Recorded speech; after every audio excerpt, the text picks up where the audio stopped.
Hi, this is Mrs. Rutherford. Today I'm doing a trig equations example. If you need to, please pause your video at any time. I understand I will be talking quickly. The reason why I talk so fast is because I am on a timer for these video notes. I only get a certain amount of time, and so I will be talking pretty quickly all the way through. Please, again, pause if you need to, rewind if you need to, rewatch it again if you need to. This is going to be another example from what we were doing today in class. I will be writing in red for everything you need to make sure you write on your quiz, your homework, your test, your assessment. I will be adding extra notes and other colors to help understand why and how we are doing something. It's a great idea to copy that part in your notes. Okay, so the very first thing we're going to do is I'm going to write the problem in the first box. 3 minus cosecant x equals 7. I write it exactly the way it says. The next box we are solving. My goal here is for it to say cosecant x equals something. That's a positive cosecant. There's no squared, there's no numbers, none of that. So what I'm going to do is I'm going to have 3 minus cosecant x equals 7. First thing I got to do is subtract 3 from both sides. I get negative cosecant x equals 4. Well, issue, I need it to be a positive cosecant. This is a negative cosecant. So what I have to do is I have to divide by a negative 1. And now I get positive cosecant x equals negative 4. Over here, I'm sorry the mouse is jumping around. I cannot help that. Right here, I'm going to find the inverse. In case you forgot what that means I'm going to switch my input and my output. Don't forget, this box is going to be only positive. Okay, so I have cosecant x equals 4. Again, I'm using positive 4 instead of negative 4 because I'm only doing positive in this box.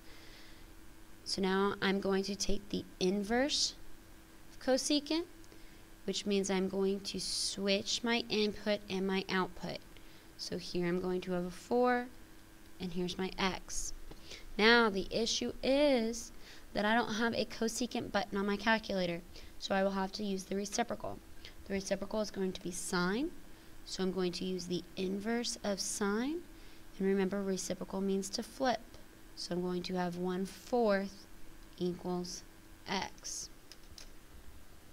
The next box I'm going to use to find my reference angle.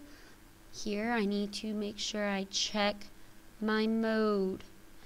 That depends on up here. That's telling me I'm going to have radians, so I'm going to check my calculator and make sure it's in radian mode. And then I'm going to plug in my calculator. I'm going to do, let's see if I can have my calculator up here. Okay, so what I'm going to do is I'm going to hit second. I'm going to come over here to sine. I hit second because I want that blue. I want that inverse. And then I'm going to hit 1 divided by 4. And I get my, yep, that's what I want. Double check mode.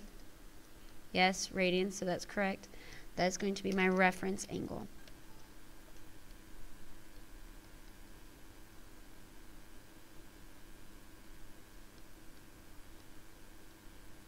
Okay, down here I'm going to look at the quadrants.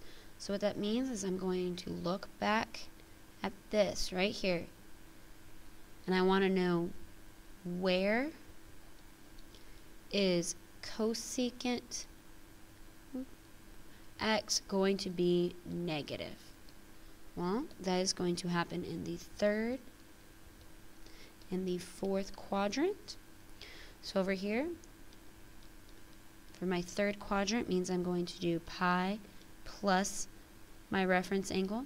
The reason why I use pi instead of 180 is because we are in radians. I get 3.395.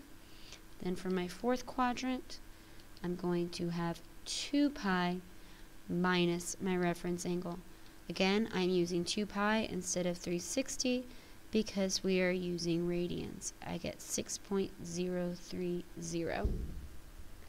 Now again, everything in red is what you are going to need to make sure you have written, meaning all the steps, all of the steps, all of the steps. You must be showing your work. You must show all of that in these boxes. Okay, let's go over here to my y1.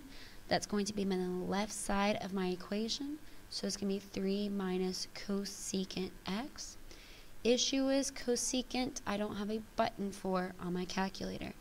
So instead, I'm going to have 3 minus the reciprocal, which is going to be 1 over sine x. And then my y2 is going to be my other side of the equation, the right side, which will be 7. Again, I apologize for the mouse skipping all over the place. My y min is going to depend over here. Well, am I using radians or degrees? Radians. So my x min is going to be 0. X max is going to be, write that. X min is going to be 0. X max is going to be 2 pi. X scale is going to be pi divided by 2. Y min, I'm going to use negative 10 and 10. The part that really makes a difference is that it is our sandwich bread for this y2. I got to make sure that 7 fits in between. I need to make sure the y min is a negative, the y max is a positive.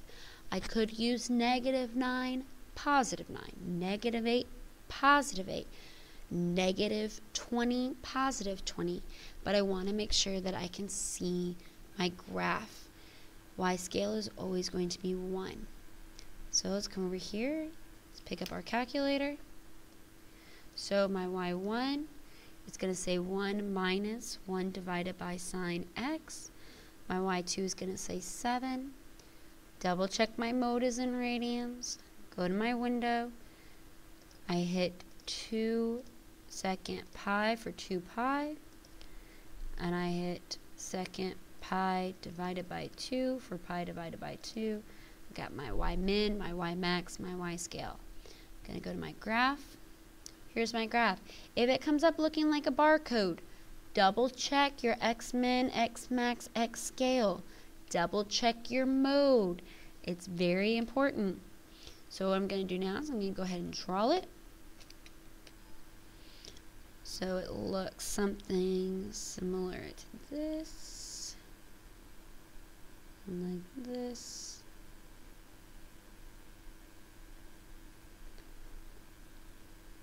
Hopefully yours looks prettier than mine because mine's jumping all around and being a little difficult. Do remember, however, that this is a sketch. Does not need to be perfect. However, it does need to fall in line with what your graph is saying. First quadrant, it doesn't mean anything. Second quadrant, no intersection. Third quadrant, I have that intersection right there at the top. And same for the fourth quadrant. I have that intersection here. Remember, you are getting graded for all of the red. You need to have the graph. You need to have the x's for the intersection. Now let's check our answer. So we're going to go second calc, which is going to be trace button, and then we're going to hit intersect, which is going to be the number 5. So let's bring this. So here's my calculator. And go second calc, intersect. I'm going to move my cursor so it's close to my first intersection. Now it says y1, first curve, okay, enter. Second curve is y2, that's good, enter. Guess, that's why I moved it over to the intersect, and I hit enter. Tells me intersection. Well, is that what we had for our solution? Yes, good, we did it right. Let's check the other one. So I'm going to go second calc, go down to intersect, or you can press the number 5. And now I have to scroll all the way over to my second intersect. Just going to push enter 3 times. 2, 3. Pops up, it says intersection. It matches my answer, so I did it correctly. It's awesome. One thing to check is that when we have, maybe on here, we draw our picture and we have 4 X's. That means we need 4 intersections. I should have 4 answers here. Right now I only have 2 X's. I got 2 answers. I checked them on the calculator. It's correct. All the red on here would make 100 on the quiz. Please make sure you show all of your work. Please make sure to check your answers. First time I worked this problem out, I got my decimals to be just a little bit off. It was 3 point something. And it was different than the calculator. Well, I go back, I check my work. It was because I added 3 from both sides the first time. All my other steps were correct. But I would have gotten a poor grade because even though I did all the steps correctly, they were not the correct answer because I had added 3. So be very careful. Simple small mistakes can change the whole answer. Like getting rid of this negative. If you didn't get rid of this negative, then you would be using quadrant 1 and 2 because you would think your answer was positive, which would be total wrong answers. And you should tell by when you graph it, I don't have a solution in my first quadrant or my second quadrant. Please again, make sure you check your answer.